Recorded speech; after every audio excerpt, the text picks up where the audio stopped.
गिबियाव बिएन बड' निउस चेनेलाव बयखौ बरायबाय। चेनेलाव गोदानब्ला अन्नानै चेनेलखौ साबस्क्राइब खालाम आरो खौरांखौ मोजां मोनोब्ला लाइक खालामना हो। दानिया खौरांखौ जोबजासिम फारियै खोनासंलांदो। गुवाहाटीनि जीएस र'डआव मैया 3 रिंगासो सोरांस्रि समाव सिलभार स्कुवेर बिल्डिंनि सेराव माखासे सिनाय मोनै दुथांफोरा सासे फट' जार्नालिस्टनि सायाव गाज्रि रोखोमै गाग्लोबदों।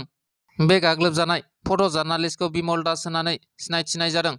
सुलुंनिफ्राय मिथिनाय बादिब्ला माखासे दुथां लाइमोनफोरनि हानजाया सिलभार स्कुवेर बिल्डिंनि सेराव जौ फेनानै दंमोन।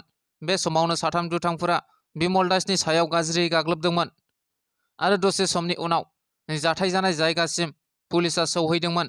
नाथाय पुलिस सौहैनायनि सिगांनो दुथांफोरा खारखोमा लांबायमोन होननानै मिथिनो मोननाय जादों।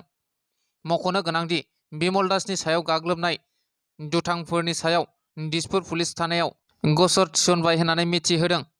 लोगोसे AS01DU 8803 नाम्बारनि गारिखौबो जाथाय जानाय जायगानिफ्राय बोखांनो हादों।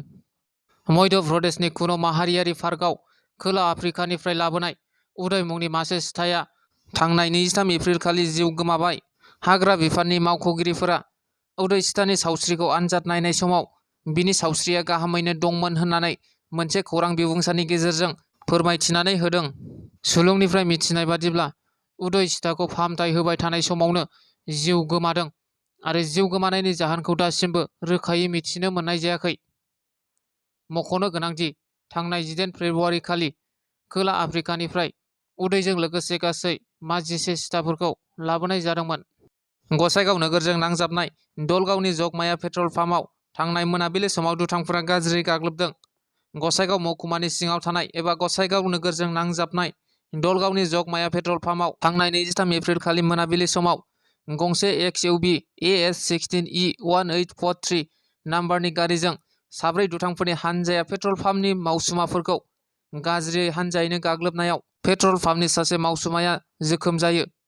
जोखोम जानाय सुबुंनि मुंखौ दिपज्योति सिंह होननानै मिथिनो मोननाय जादों। मोनसे गिलु बालु जाथाय पर्बत जरानि थंसि आमथला गोदान गामि खाथियाव सासे हिन्जावखौ खर'आव दाननानै गालांदों।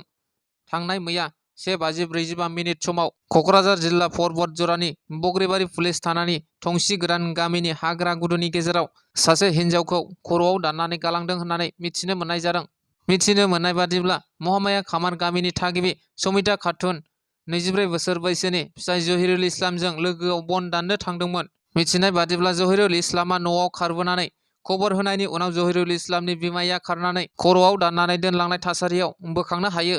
लोगो लोगोनो बग्रिबारि पुलिस थानायाव खौरां हरनायाव पुलिसआ जाथायसालियाव नुजाथिफैयो।